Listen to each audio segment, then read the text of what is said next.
écouter la chronique de Pascal Praud par rapport à Emmanuel Macron pour se mettre au devant de la scène. Écoutez. Diriger cette Europe un jour, il sera le premier acteur de ce fédéralisme. Au fond, Emmanuel Macron trouve dans cette crise internationale une possibilité d'avancer ses pions pour accélérer le calendrier. Deuxième chose que j'ai comprise, mesdames, messieurs, vous allez vous serrer la ceinture. On n'a pas un sou, mais vous allez passer à la caisse. Objectif réarmement. Ça prendra des années, peut-être des décennies, qu'importe. Quand ça va mal dans un pays, les dirigeants imaginent un danger immédiat. Quand ce n'est pas le Covid, c'est la guerre, la vraie, celle qui tue.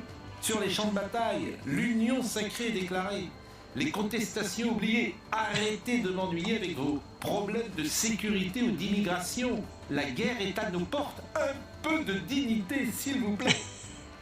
Troisième chose que j'ai comprise, la Russie a gagné la guerre contre l'Ukraine. Et nous, Européens, nous l'avons perdu avec l'Ukraine.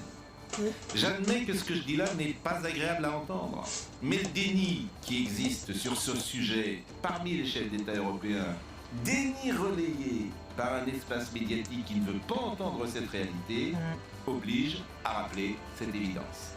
Conclusion provisoire, est-ce que Donald Trump peut renouer le dialogue avec Volodymyr Zelensky, ou est-ce qu'il exigera un autre interlocuteur, au hasard Emmanuel Macron? Pourquoi pas? Il est 9h01. Voilà, donc vous avez entendu?